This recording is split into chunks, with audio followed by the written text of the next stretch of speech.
Olá, hoje eu quero trazer uma palavra para você sobre o bem, o maior bem que podemos fazer na vida, né?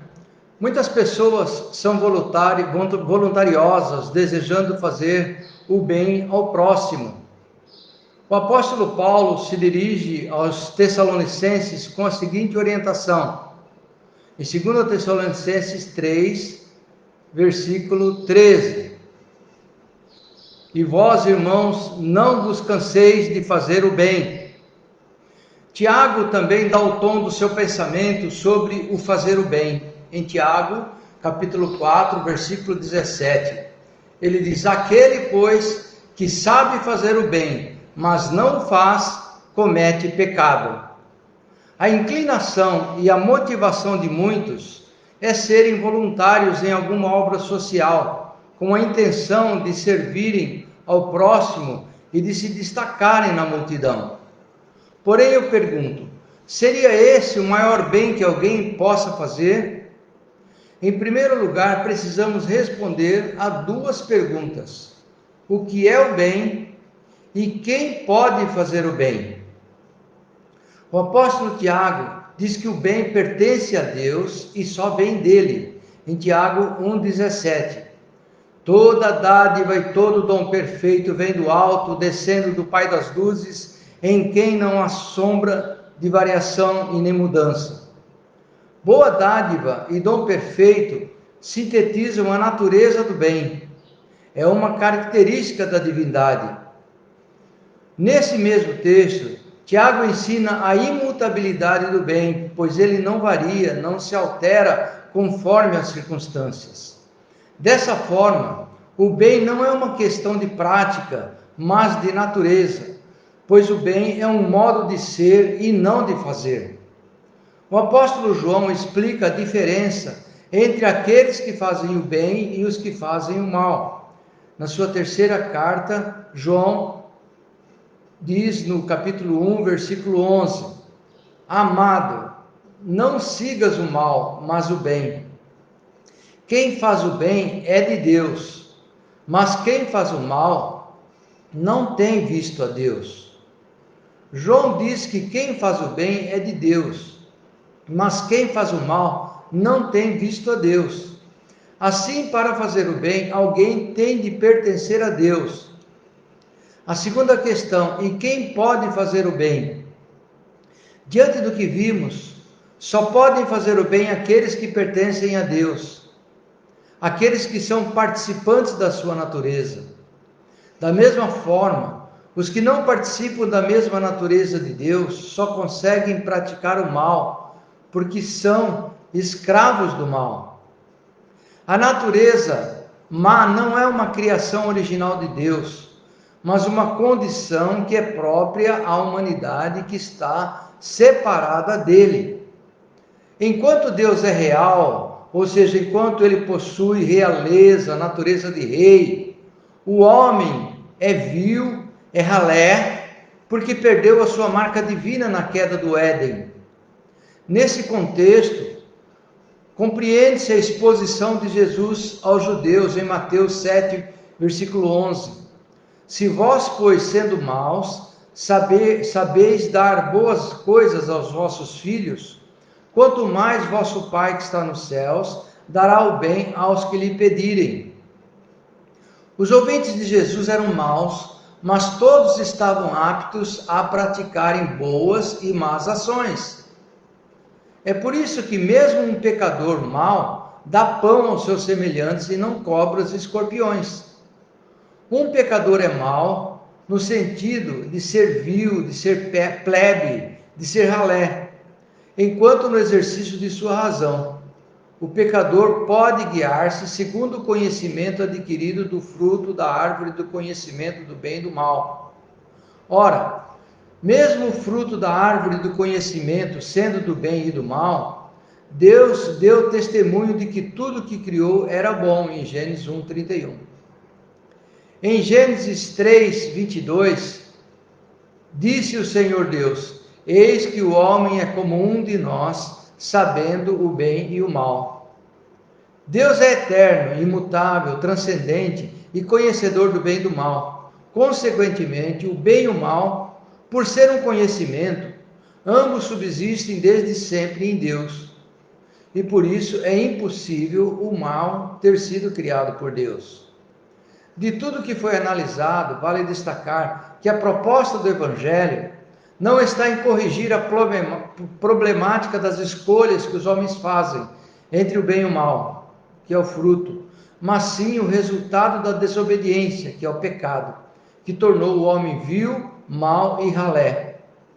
É por isso que o apóstolo Paulo, se colocando no lugar de um pecador, afirmou, em Romanos 7, 21, acho então esta lei em mim, que quando quero fazer o bem, o mal está comigo. Paulo está dizendo que o homem sem Deus é escravo do pecado, porque não consegue fazer o bem. Ele é forçado pelo pecado a fazer o mal. Eu observo que Paulo era salvo, não era mais escravo do pecado. Muitos confundem essa passagem porque ele abstraiu o personagem, que não era ele, Paulo, mas a de um pecador, quando ele diz, acho esta lei em mim, que quando quero fazer o bem, o mal está comigo, que é a lei do pecado. Essa lei que está em mim se refere a um pecador qualquer, e não mais a Paulo, porque a lei do pecado não morava mais no apóstolo, que não era mais um pecador. Paulo estava afirmando que o pecado é tão inerente à natureza dos descendentes de Adão, como a cor da pele ou como uma mancha. Deus fez uma pergunta ao profeta Jeremias sobre o povo hebreu em Jeremias 13, 23. Porventura pode o etíope mudar a sua pele, ou o leopardo as suas manchas? Então podereis vós fazer o bem, sendo ensinados a fazer o mal, diz o Senhor. Deus questionava o profeta, alertando que o povo judeu estava longe dele. Estavam tão afastados de Deus como qualquer pecador, pois eram ensinados a fazer o mal. A expressão ensinados a fazer o mal, na verdade, deveria ser traduzida por estavam acostumados a viver no mal.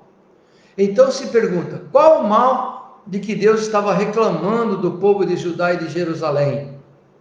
Em Jeremias 13, 25, Deus responde, esta será a tua sorte, a porção que te será medida por mim, diz o Senhor, pois te esqueceste de mim e confiaste em mentiras. Portanto, o mal praticado pelo povo era ter se esquecido de Deus e confiado em mentiras. As mentiras consistiam no desvio dos líderes judeus dos mandamentos da palavra de Deus. As mentiras também eram uma forma de crer dos judeus. Eles confiavam que estavam salvos porque eram descendentes biológicos de Abraão. Eles se consideravam especiais porque eram circuncidados, porque tinham a lei, o templo e os profetas. Os judeus, no tempo de Jesus, portanto, confiavam em algo externo, mas Deus estava se referindo ao interior de suas almas. Ou seja, eles entraram pela porta larga da perdição, simplesmente por terem nascido de Adão, mas não tinham a mesma fé de Abraão. Ou seja, o povo hebreu estava como recém-saídos das entranhas de Adão e Eva após a queda. Quando Adão pecou, ele rompeu a comunhão com Deus e todos os seus descendentes herdaram esse afastamento, inclusive os judeus. Em Romanos 5, versículo 12, o apóstolo Paulo assevera, portanto, como por um homem entrou o pecado no mundo, e pelo pecado a morte, assim também a morte passou a todos os homens, por isso que todos pecaram. E em Romanos 3, 23, tem esse versículo famoso, porque todos pecaram e destituídos estão da glória de Deus. É óbvio que esses todos que pecaram e destituídos estão da glória de Deus, se assim permanecem e não têm uma mudança de vida. Os judeus, portanto, também precisavam de redenção, como todos os demais homens. E a redenção só seria possível se confiassem na promessa de que Deus enviaria o último Adão, a semente da mulher, segundo Gênesis. A salvação dos que se encontravam na antiga aliança viria da mesma fé de Abraão, que era confiar na promessa de Deus. Promessa cumprida com a vinda de Jesus, o último Adão, o oposto do primeiro Adão. Em 1 Coríntios 15, 45, Paulo esclarece: assim também está escrito: o primeiro homem, Adão, foi feito em alma vivente, o último Adão em espírito vivificante. Enquanto que Adão foi formado do barro, e portanto traz morte a todos os seus descendentes, porque ao barro voltará, o último Adão é espírito vivificante, porque traz vida e vida eterna a todos os seus seguidores. Em 1 Coríntios 15, 22, Paulo diz: porque assim como todos morrem em Adão, assim também todos serão vivificados em Cristo. Por isso que é dito que os descendentes de Adão praticam o mal, porque possuem a natureza terrena, mortal, que morre. Mas os que pertencem à geração de Cristo praticam o bem, porque serão participantes da natureza divina e têm vida eterna.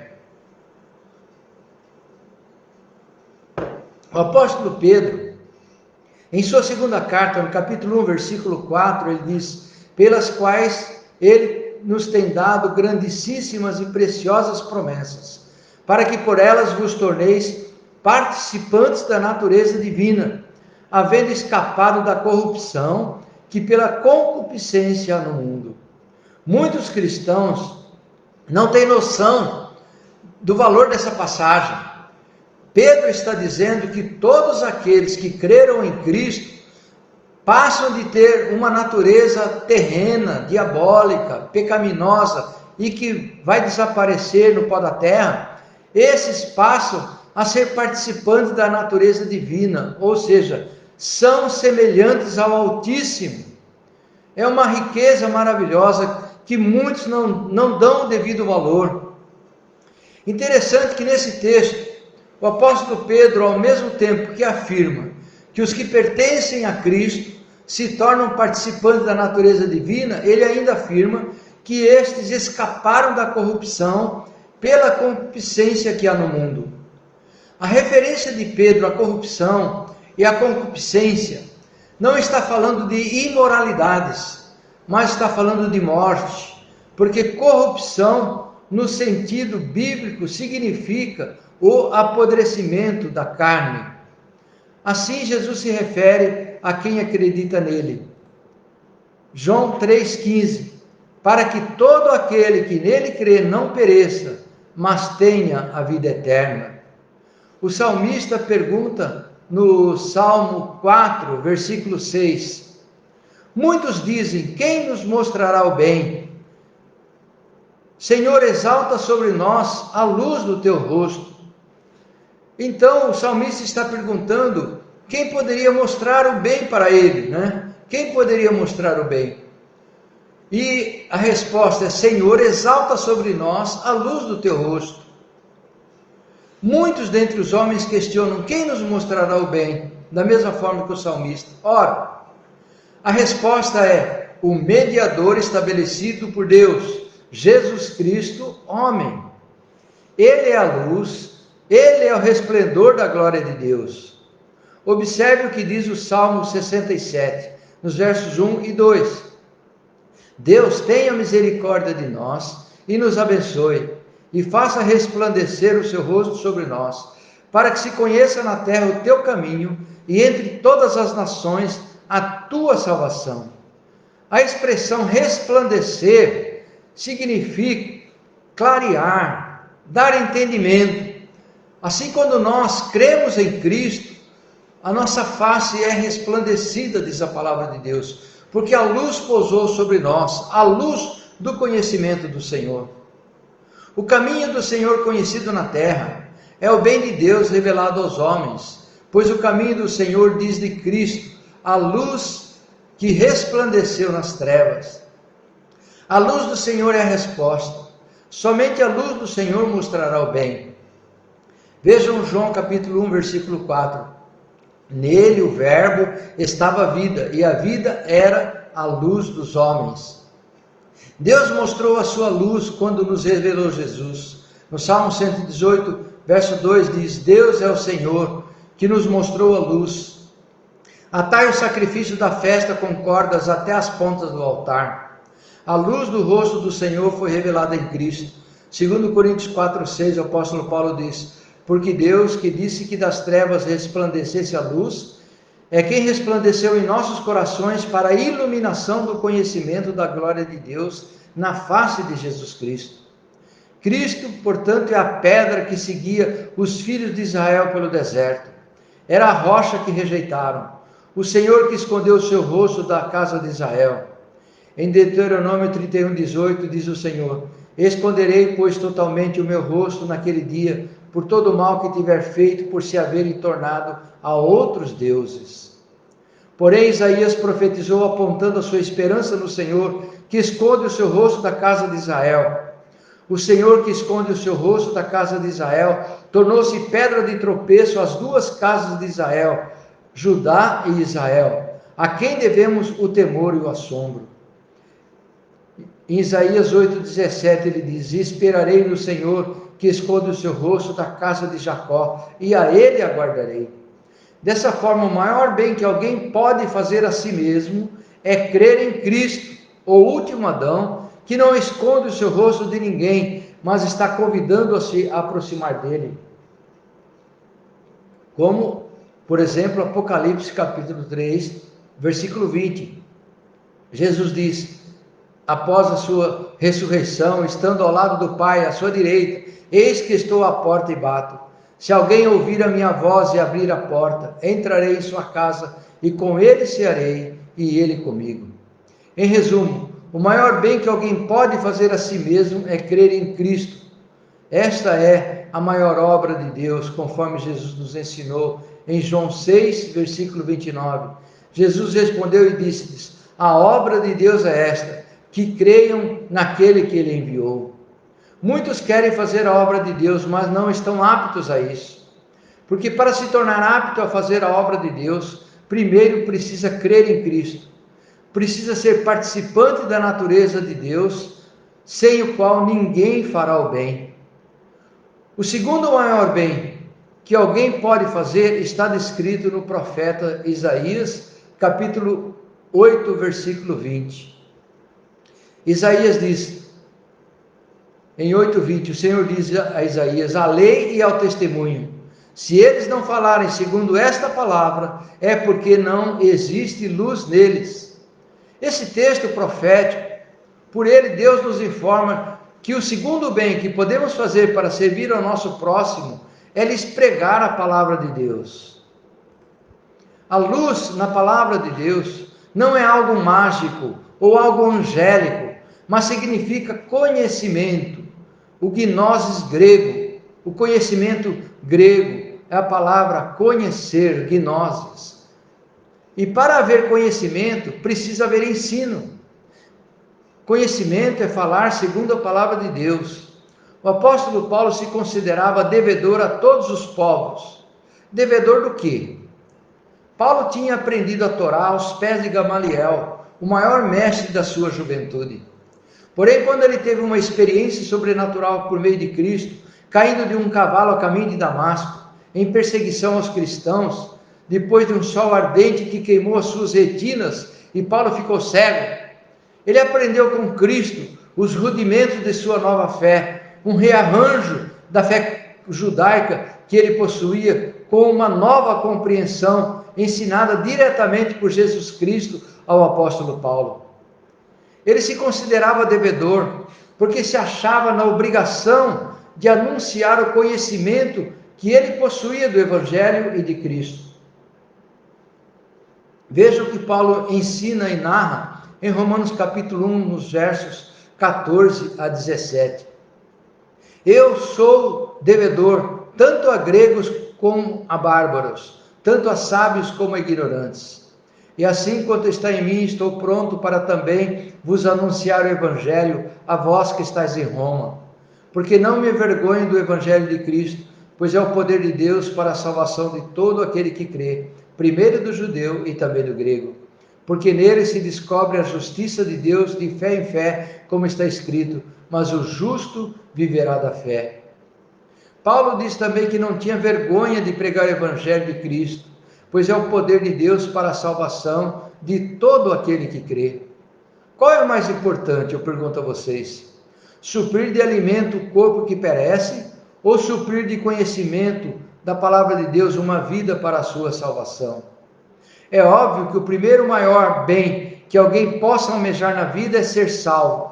E o segundo maior bem em sequência é compartilhar dessa salvação com o seu próximo, com os seus parentes. Portanto, se você faz alguma obra social, não tenho nada contra isso. Mas se você negligencia o crer em Cristo e a pregação do Evangelho, então você está fora do foco de Deus e de sua palavra.